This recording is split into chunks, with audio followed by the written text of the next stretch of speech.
Olá, empresário, eu sou o César Marques, sócio da SMA Advogados, e eu quero te explicar nesse vídeo aqui como que a gente fez para diminuir uma dívida de R$613 mil para 65 mil.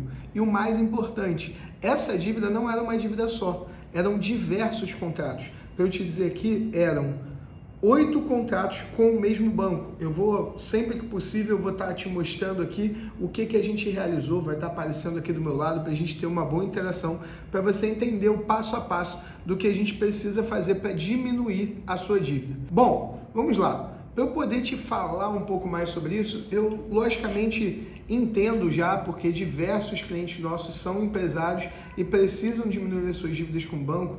Essa é uma dívida específica que a gente está tratando porque a gente conseguiu isso agora, há poucas semanas. Mas a gente trata de dívidas de mais de R$1 milhão, R$1,5 milhão, e a gente sabe que a gestão desse passivo bancário nas empresas é algo muito difícil, porque sempre que você faz um primeiro crédito com o banco, ele está sempre te chamando ali para fazer uma novação. O que é isso, uma novação? Ele está sempre te chamando para você refinanciar aquela dívida, mesmo que você fique devendo ali algumas parcelas, ele vai te chamar para você criar um novo empréstimo para refinanciar aquela dívida, e isso vai melhorar o quê? Isso vai melhorar a meta do gerente, que ele vai conseguir bater a meta dele de negociação, de crédito, de tudo, e vai piorar a situação para você. Então, quando você está com uma dívida bancária, a primeira coisa que acontece é o seu gerente te chamar, ou alguém do banco te chamar para você fazer uma negociação. E normalmente essa negociação é a pior possível, porque ela vai acabar com a possibilidade daquele seu crédito ter uma prescrição. Isso aí é caducar, enfim, a gente escuta muito por aí que é a dívida cair, que é acabar a possibilidade de cobrança daquela dívida.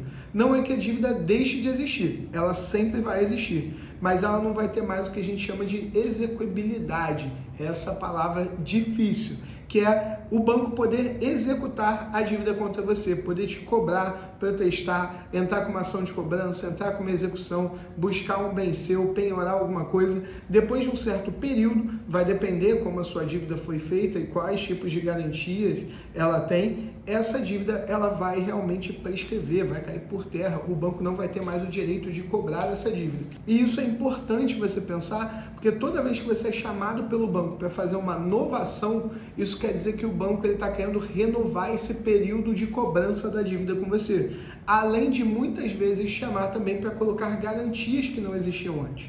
Nesse caso aqui, que a gente tem 8, a gente tinha 8 contratos e essa pessoa ainda tinha mais um contrato que estava relacionado ao BNDES, e esse contrato ele estava realmente com a execução prescrita, não tinha mais como executar, como buscar aquela dívida. Mas essa prescrição aconteceu 15 dias antes da negociação. Então esse contrato ele nem apareceu aqui para a gente no momento que a gente estava negociando, o banco não estava setando esse contrato, a gente estava até achando um pouco estranho, e quando a gente estava com aquela análise ali de todos os contratos, a gente falou, bom, ele não está cobrando por isso, porque essa dívida está prescrita. Então a gente também buscou a declaração de que essa dívida estava prescrita, porque o banco ele poderia inserir dentro dessa inovação uma tentativa de tornar essa dívida que estava prescrita nova e ter mais um prazo de 5 anos para cobrar. Então são muitos detalhes que tem que estar atento, e é importante você ter uma análise minuciosa do que está sendo feito nessa negociação.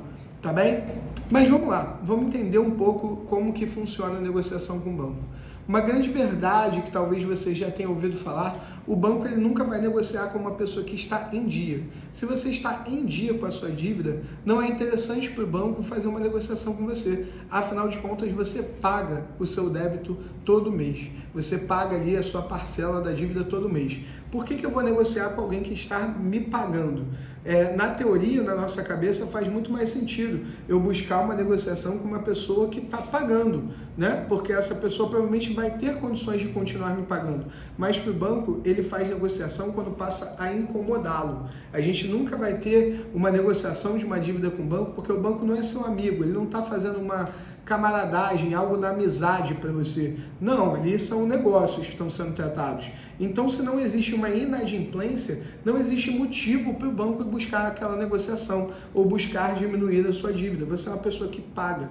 E, gente, tá tudo bem com pagar. Eu entendo a questão da honra sobre isso e eu não estou aqui para estimular as pessoas a não pagarem as suas dívidas. Eu estou aqui para ajudar pessoas que já estão com um problema com o banco a resolverem esse problema. E estou te mostrando na narrativa como fazer isso da melhor maneira possível. Bom, voltando. O banco, ele só vai realmente negociar com você se você estiver inadimplente com o banco. Então, esse é o primeiro passo. E, gente, eu peço que você fique aqui até o final desse vídeo, porque eu vou falar de alguns passos e o mais importante, que é o final, a parte da negociação, realmente ele tem que ser no final, porque se eu trouxesse aqui para o começo do vídeo, vocês não iam entender, não ia fazer sentido. Então, eu tenho que trazer o passo a passo para vocês. Primeira coisa, a pessoa tem que estar em débito com o banco. O que o nosso escritório vai fazer quando você chegar aqui e trouxer e apresentar os contratos? Ou o que você tem que fazer quando você vai analisar os contratos que você tem em débito com o banco? Primeira coisa que vai ser feita é quais são os tipos de garantias que existem em cada contrato. Se você tem um contrato no qual tem a garantia do imóvel, por exemplo, da sua empresa, ou a garantia do seu imóvel próprio, a gente vai constar ali, verificar se ele é um bem de família, se ele não é um bem de família, se ele pode ser executado, se ele não pode ser executado. Quais são os bens que a sua empresa tem? A empresa tem uma sede, tem um carro, a empresa tem, enfim, existem empresas, tem um jatinho, a gente tem 5 carros, nós somos uma empresa transportadora, nós temos 10 caminhões. Enfim, eu preciso saber quais são os bens que a sua empresa tem e quais são os bens que foram dados em garantia. Quando a gente entra, por exemplo, dentro da área do agro, é muito comum ter uma garantia de safra. Então, quais são as próximas safras que estão como garantia daquele empréstimo? Eu preciso entender isso, o que está acontecendo no seu caso, para eu poder verificar qual a forma de negociação que eu vou utilizar para cada contrato.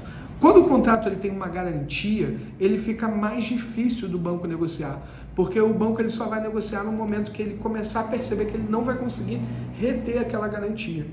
Um outro exemplo, que não é exemplo exatamente desse contrato aqui que a gente está discutindo hoje, mas a gente tem um cliente aqui que ele tinha como garantia um bem rural, mas era um bem rural de família e que servia para a produção daquela família. E era um bem considerado um pequeno bem rural. Apesar de ser uma pequena gleba rural, ele tem um espaço gigantesco, né? Porque na área rural é muito grande. Então, apesar de ser considerado uma pequena gleba e que era para sustento, assim, para suprir as necessidades da família, para o sustento da família, ele não podia ser executado por isso. Então, no momento que o banco percebe que ele não conseguiria executar, ele veio para uma negociação. Então, a gente precisa ver quais são as garantias para a gente ver se o banco vai ter o poder de executar aquela garantia, para buscar dali o valor e se realmente vai ser interessante para o banco buscar naquele valor daquela garantia o débito dele, porque às vezes ele fez uma garantia com um imóvel que hoje já não vale mais nada, ou até fazer um leilão daquilo vai demorar tanto tempo, e além de demorar tempo vai ter tanta depreciação do imóvel que vale mais a pena ele buscar uma negociação. Isso é muito comum, por exemplo, nos carros, quando a gente fala de casos, tá? De financiamento de veículo. É muito comum que o banco, quando ele vai pegar o carro, se a pessoa está devendo financiamento, provavelmente a manutenção não está sendo feita, o PVA não está sendo pago, o carro ele pode estar numa situação pior do que se o banco continuar tentando uma negociação. Então, por exemplo, financiamento de veículo, a gente consegue negociações que realmente são muito inferiores ao valor do veículo, mas porque o carro pode estar muito detonado e o banco, depois de tentar algumas buscas e apreensões e não conseguir, a negociação vai cada vez mais ficando mais fácil de acontecer. E aí, se a gente percebe que aquela garantia daquele contrato não é suficiente para o banco ou consegue proteger aquela garantia, a gente tem mais uma arma de negociação, tá bem? Terceiro ponto é o processo judicial. O processo judicial ele é um gasto para o banco. O banco precisa, além de ter já a sua equipe jurídica, que muitas vezes os escritórios hoje que prestam serviço ao banco são os escritórios que fazem as cobranças aos clientes, dos quais eles pegam ali aquela carta de crédito para buscar a execução e antes de tomar enfim, em vez de tomar já de partida, buscar ação de cobrança, buscar ação de execução, eles vão buscar primeiro a cobrança ali diária para o cliente, por isso que muitas vezes vocês estão recebendo ligações constantes dos bancos. e não são dos bancos, normalmente são de terceirizadas ou desses próprios escritórios. E aí, com o processo judicial, o banco passa a correr o risco de ter que pagar honorários sucumbenciais, que pode ser 20% do valor da dívida, o banco passa a correr o risco de ter que te devolver alguns dos valores que foram cobrados naquele contrato de maneira abusiva ou atos ilegais que seriam nulos, e isso a gente vai verificar no seu contrato, como por exemplo, seguro normalmente é feito juntamente com o empréstimo, e se ele não é um financiamento de casa, por exemplo, financiamento imobiliário, ele com certeza é uma venda casada e não poderia ser cobrado. E esse valor tem que ser devolvido em dobro e corrigido. Então só esse valor muitas vezes já chega ali num percentual interessante, relevante da dívida. Então o banco passa a ter custos com aquela cobrança. Quando ele passa a ter custos com aquela cobrança, além da equipe, além do risco de perder a causa e sofrer danos ali econômicos e financeiros para o banco, passa a ser mais interessante ainda para ele fazer uma negociação com aquele cliente. E aí, a gente chega nesse quarto momento aqui, esse quarto passo que é importantíssimo de você entender, que é a questão do provisionamento bancário. O banco, ele precisa provisionar as dívidas que ele tem em caixa. O que é isso, César? Isso aí é o que muita gente que promete para você que vai diminuir a sua dívida em 90%, 100%, 80%, 155%, 220%, o banco vai te pagar de volta dinheiro, as pessoas prometem qualquer coisa, hoje na internet a gente vê cada absurdo, assim, cada anúncio louco sobre isso, e as pessoas não entendem como isso funciona. Existe uma resolução do Banco Central que poucas pessoas conhecem, somente os advogados realmente especializados na área ou quem é da área, no qual o Banco Central ele pede que o banco provisione o valor da dívida. Então o que acontece? Quando o banco está te devendo, você está devendo ao banco há 30 dias, ele tem que provisionar um percentual de dívida. Eu vou colocar aqui para vocês a tabela dessa do provisionamento aqui para vocês entenderem. Quando está 30 dias em dívida, você tem um valor para provisionar, um percentual daquela dívida que o banco tem que provisionar. Então, o que acontece? Ele não está recebendo o pagamento e ele ainda tem que guardar em caixa, num lugar, aquele valor correspondente a um percentual da dívida. Vamos imaginar que é uma dívida de 100 mil e um percentual de 10%. Ele tem que guardar, além de não estar recebendo nada dos 100 mil, nada dos juros que ele emprestou, ele ainda tem que guardar mais 10 mil no caixa, porque o Banco Central fala, olha, porque se você não guardar isso, a gente pode perder a segurança da estrutura econômico-financeira do país e a gente pode acabar com, por exemplo, um crash lá, como foi em 29, ou a bolha que a gente teve imobiliária há um tempo atrás, que no final das contas foi uma baralinha no Brasil naquele momento e depois a gente teve uma perda grande na economia. Então é uma ferramenta de segurança do Estado econômico e financeiro. A partir do momento que faz 60 dias que você está em aberto com o banco, é um outro percentual maior que ele tem que provisionar. Depois 90 dias, depois 120 dias, até o momento que a gente chega em mais de 180 dias. E quando tem mais de 180 dias que você está em dívida com o banco, ele está tendo que provisionar 100% daquele valor. Então, quando ele tem que provisionar 100% daquele valor, é a hora que o banco mais quer negociar com você. Porque, além dele não estar recebendo nada, ele está pegando toda a sua dívida e deixando guardado em um lugar no caixa sem poder emprestar para outras pessoas.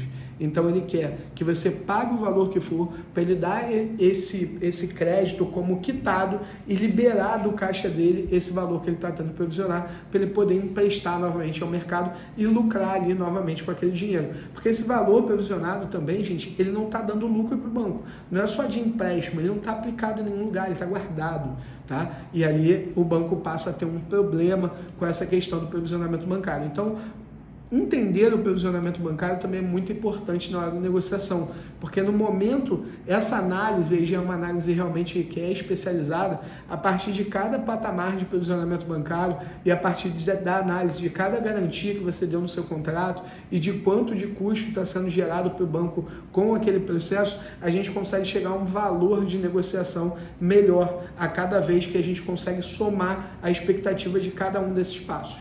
E a gente chega nesse último passo, que é o passo da negociação. A primeira negociação que o banco vai te apresentar nunca é a melhor opção para você, tá? O banco ele vai chegar com uma opção de negociação que provavelmente é quase o dobro normalmente do que o patamar que ele pode alcançar. Nunca quando ele chega para você apresentando uma proposta de negócio, por exemplo, vamos imaginar aqui nessa dívida de R$ 613.019, né, R$ 3,19, que ele apresentasse uma negociação de 200 mil. Provavelmente ele poderia chegar pelo menos a uns 100. tá? Ele sempre consegue diminuir quase até a metade, ele sempre chega para negociar com você com um amplo, vamos dizer assim, com uma ampla margem de negociação, para você poder também fazer uma contraproposta, ele levar essa contraproposta para o banco e o banco aceitar. E a depender do caso, e isso a cada escritório que faz a cobrança, existem nuances, porque a gente sabe o quanto cada escritório ali mais ou menos cobra para o banco para fazer aquela cobrança, e isso é importante a gente saber, porque as pessoas elas ganham no momento que você faz esse pagamento. Então vamos dizer, nesse caso aqui em específico de 613 mil foi para 65 mil, provavelmente esse escritório aqui levou 25% dessa negociação para aquele escritório, como o que ele recebeu dessa negociação aqui, para a cobrança que ele estava efetuando para o banco. Então isso é importante a gente saber, porque a gente sabe até onde a gente consegue diminuir a dívida, porque sabe também que existe um percentual que vai ficar com esse negociador do banco, que não é exatamente o banco que vai fazendo a cobrança. Então, todos esses passos são importantes para que você possa chegar ao final e efetivar uma boa negociação com o banco, uma boa diminuição da sua dívida. Para finalizar aqui, uma coisa muito importante da gente traçar.